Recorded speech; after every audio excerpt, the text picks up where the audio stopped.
என்னப்பா போன விஷயம் என்னாச்சு? எங்கடா பணம் வாங்குறப்ப காலில் வந்து விழுந்து வாங்குறானோ, திருப்பி கேட்க போனால் கொடுக்கறதுக்கு வலிக்குது. சரி, கொடுத்த பணத்தை வாங்குறதுக்குள்ள உசுறு போகுது. ஏண்டா அண்ணன் வேற கொஞ்ச நாளாக மில்லு பக்கம் வரமாட்டேறாரு. எல்லாருக்கும் துளிர் விட்டு போச்சு.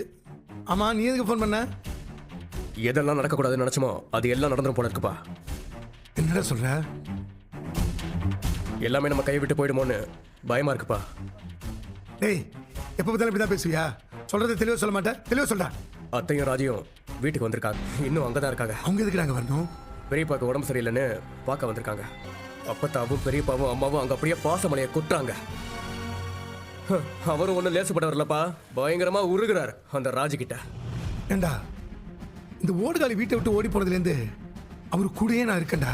ஊருக்காரங்க இந்த என்னென்ன பேசுவாங்க தெரியுமா? அதெல்லாம் ஒரு காதல் உழம கண்ணுங்க கத்துமா நான் பார்த்துக்கிறேன். ஆனா அவருக்கு அந்த ஓடுகாலி மேல தனி பாசம்டா. அந்த சின்ன ஓடுகாலி மேல அதை விட அதிகமா பாசம் வச்சிருக்காரா. அது கூட பரவாயில்லப்பா, அந்த கதிரை பாராட்டி பக்கம் பக்கமா பேசிக்கிட்டு இருக்காரு. அவனை அந்த வீட்டுல ரொம்ப அற்புதமா வளர்த்துருக்காங்களாம்.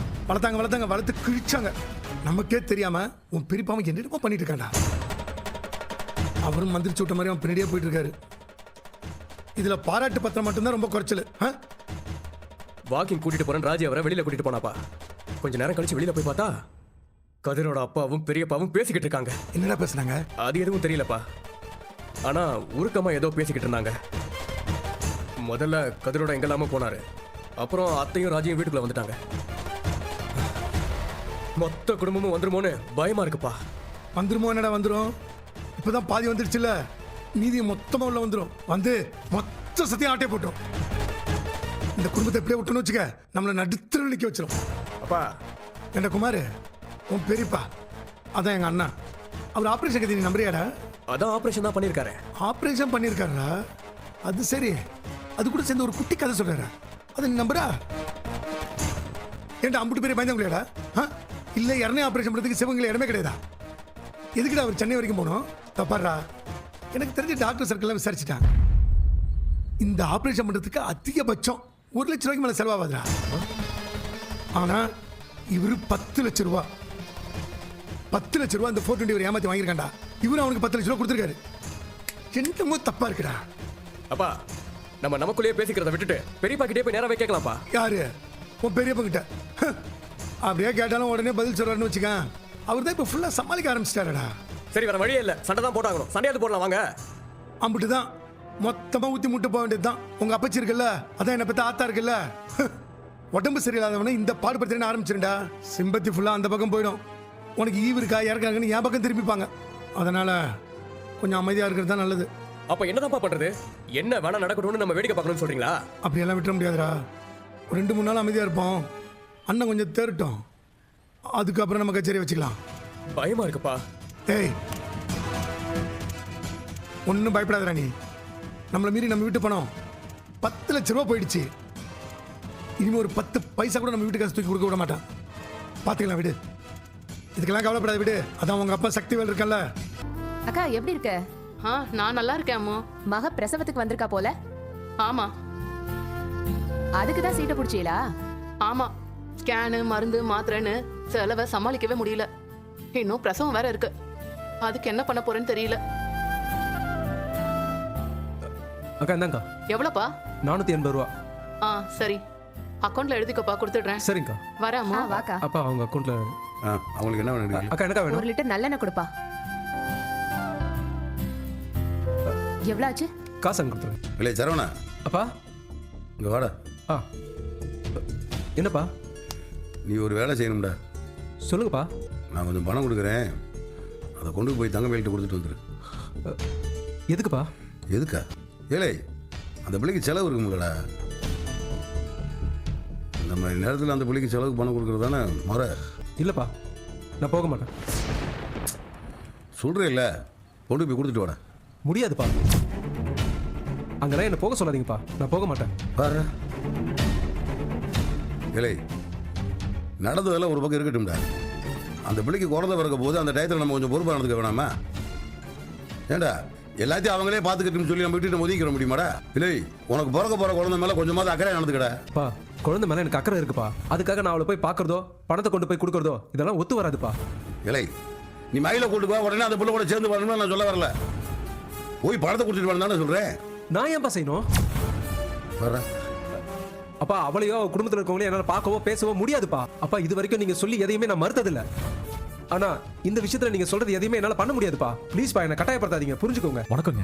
வாங்க, என்ன வேணும்? என் பேர் கார்த்திகேயன். நான் நாச்சியார்புரத்துல இருந்து வரேன். தம்பி, பொருள் வாங்க வரவங்க பேர் ஊர் முகவரிலாம் சொல்ல வேண்டிய அவசியம் இல்லைப்பா.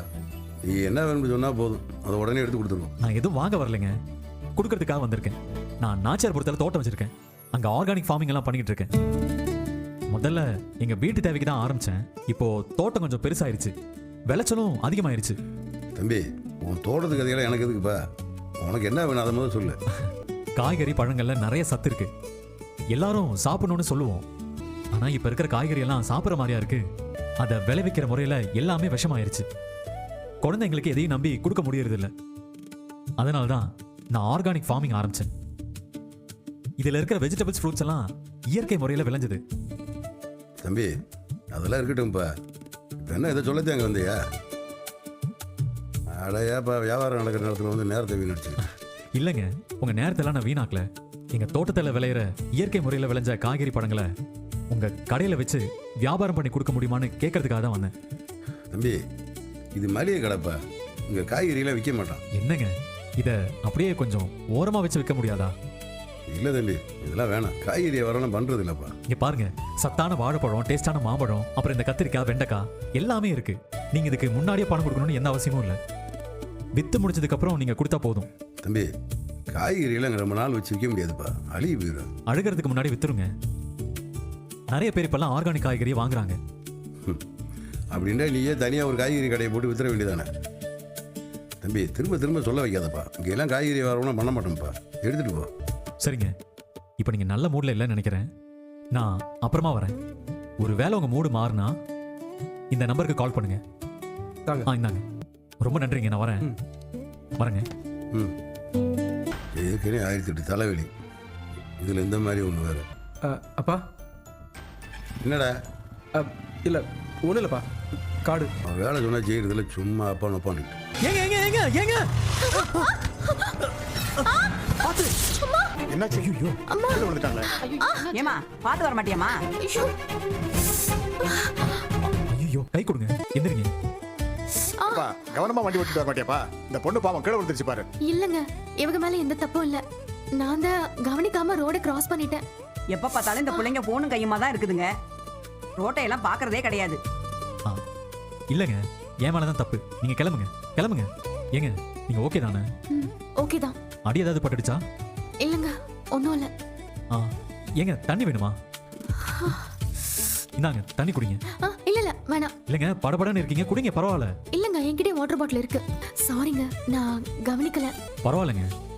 ஏங்க, அடி எதுவும் படலைல? இல்லங்க. சரி. ஏங்க, வீடு பக்கத்தில் தானே?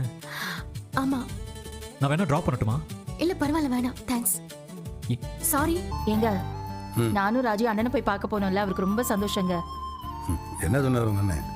பெருசா எதுவும் பேசல, ஆனா சந்தோஷம் முகத்துல தெரிஞ்சுதுங்க.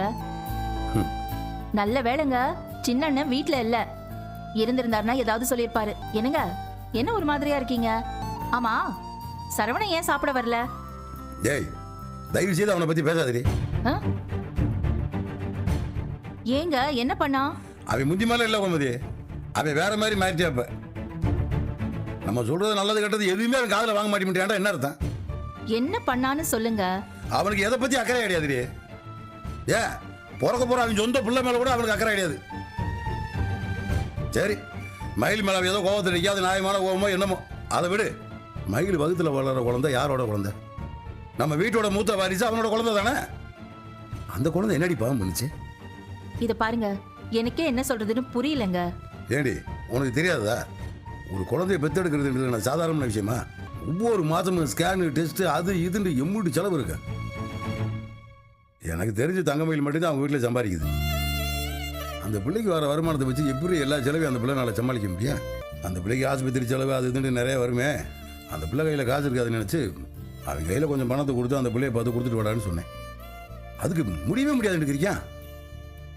அந்த பிள்ளைக்கு நான் ஏன் போய் பணத்தை கொடுத்துட்டு வரணும்னு கேட்குறேன். நானும் அப்படியே போய் அந்த பிள்ளை கூட சேர்ந்து வாழ்றேன் சொன்னேன் அவன்கிட்ட. ஓம் பிள்ளடா போய் பாட்டு வாடா, குழந்தை பற்றி கொஞ்சம் போது அக்கறைப்படுறா கவலைப்படுறான்னு சொன்னேன் அவன்கிட்ட. இதை கூட அதுக்கு காதில் வாங்க மாட்டேன், என்ன எதுன்னு புரிஞ்சுக்க மாட்டேன். பெரிய எவி மாதிரி என்கிட்ட பேசி போறாண்டி. சரி விடுங்க, நான் அவன்கிட்ட பேசிக்கிறேன். ஏய் ஒருத்தி அவன்கிட்ட பேசுறதும் சத்தியமா வேலைக்கு ஆகாது. நீ ஒன்று பண்ணு, நீ தங்கம் மேலே போய் பார்த்து அந்த பிள்ளைக்கு செலவு கொஞ்சம் பணம் கொடுத்துட்டு வந்துரு. சரிங்க, ஆனா வீட்டுக்கு போய் பணம் கொடுக்க சொல்றீங்க? அப்புறம் வேற எங்க போய் கொடுப்ப? இல்ல, நானும் பணம் கொடுக்கணும் தான் யோசிச்சேன். நான் முதல்ல அவளுக்கு பணம் கொடுத்தப்போ வேண்டான்னு உறுதியா சொல்லிட்டாங்க. அதான் என்ன பண்றதுன்னு தெரியாம யோசிச்சுட்டு இருந்தேன். தங்கம் மேலே வேணாம்னு சொன்னாலும் எப்படியாவது கட்டாயப்படுத்தி கொடுத்துட்டு வந்துரு. அந்த பிள்ளை வயிற்றுல இருக்குது நம்ம குடும்பத்தோட வாரிசு. அது எக்கேடு போட்டு அப்படியே விட்டுற முடியாது. போ அந்த பிள்ளையை பார்த்து விசாரிச்சுட்டு அந்த பிள்ளைக்கு செலவுக்கு பணம் கொடுத்துட்டு வா. சரிங்க, இப்போ அவ வேலைக்கு போயிருப்பா, சாயங்காலம் போய் கொடுத்துட்டு வரேங்க. அப்புறம் எப்படியும் அவங்க அப்பா அம்மா அந்த வீட்டிலேயே இருப்பாங்க. அவங்க வீட்டிலாம் தேவையில்லாமல் பேச்சு கொடுக்காது. அந்த பிள்ளையை பார்த்து பேசி பணத்தை கொடுத்துட்டு வீட்டுக்கு வந்துக்கேரு. சரிங்க. மயிலு மயிலு மயிலு மயிலு, என்ன காத்து இந்த பக்கமா வீசுது? மயில் இல்லையா? இல்லையே, வேலைக்கு போயிருக்காளே. புருஷங்காரன் விட்டதுக்கு அப்புறம் வீட்லயே இருக்க முடியாதுல்ல. வாந்தி வந்தாலும் சரி, தலை சுத்தினாலும் சரி, மயக்கம் வந்தாலும் சரி, கவலைப்படாம வேலைக்கு போய்கிட்டே தான் இருக்கிறா. அவ வேலைக்கு போயிட்டு வந்திருப்பான்னு நினைச்சேன். ஆமா, அந்த பக்கம் என்னடானா உங்க பையன் விவாகரத்து கேட்டுக்கிட்டு நிக்கிறாரு, நீங்க இந்த பக்கம் வீட்டுக்கு வந்து நிக்கிறீங்க. சரவண மட்டும் விவாகரத்து கேட்கல, மயிலும் தானே சரவணன் கூட சேர்ந்து வாழ விருப்பம் இல்லைன்னு சொன்னா. ஆமா, உங்க பையன் அந்த அளவுக்கு அவளை அவமானப்படுத்திருக்கிறாரு. எல்லாத்தையும் சகிச்சுக்கிட்டு காலில் அப்படியே விழுந்து கெஞ்சுவாக நினைச்சுக்கிட்டீங்களா? ஆனா ஒண்ணு மட்டும் சொல்றேங்க, வயிற்று பிள்ளைக்காரிய ஓட ஓட துரத்துனீங்கல்ல, நீங்கெல்லாம் நல்லா அனுபவிப்பீங்க. கடவுள்னு ஒருத்தன் இருக்கான், அவன் எல்லாத்தையும் பார்த்துக்கிட்டே இருக்கான். ஆமாங்க, கடவுள் இருக்காரு. என் மகனை உங்களை எல்லாரையும் நல்லா பார்த்துட்டு தான் இருக்காரு. யார் யார் என்ன பண்றாங்கன்னு ஒண்ணு விடாம பார்த்துட்டு தான் இருக்காரு. பாக்கட்டும் பாக்கட்டும். ஆமா, இப்ப எதுக்கு வந்திருக்கிய? என்ன உங்க மகனோட கல்யாண செய்தியை சொல்ல வந்திருக்கீங்களா? அவர்தான் யாரோட பேசிக்கிட்டு இருக்கிறாரு, அவளை கல்யாணம் பண்ணிக்க போறாரா? பண்ணிக்குவார். என் மகளை அத்து விட்டுட்டு அவர் சந்தோஷமா தான் இருப்பார். என் மகதான் பிள்ளைய பெத்து அதை வளர்க்கறதுக்கு லோல் பட்டுக்கிட்டு இருக்கணும். அவ வாழ்க்கை அப்படித்த பாழா போச்சு. அப்படி எல்லாம் மயில் வாழ்க்கை பாழா போட்டும் கஷ்டப்படட்டும் நாங்க விட மாட்டோம். இத பாருங்க, மயில் வயித்துல வளருது எங்க வீட்டு பிள்ளை. எங்களுக்கு அந்த குழந்தை மேல எவ்வளவு உரிமை இருக்கோ அதே அளவு பொறுப்பும் இருக்கு. ஒண்ணும் இல்ல, மயில் கிட்ட செலவுக்கு இந்த பணத்தை கொடுத்துட்டு போலாம் தான் வந்தேன். ஏதோ உங்க வீட்டு வாரிசுக்கு பணம் கொடுக்கறதுக்காவது மனசு வந்துச்சே, அது வரைக்கும் சந்தோஷம் தான்.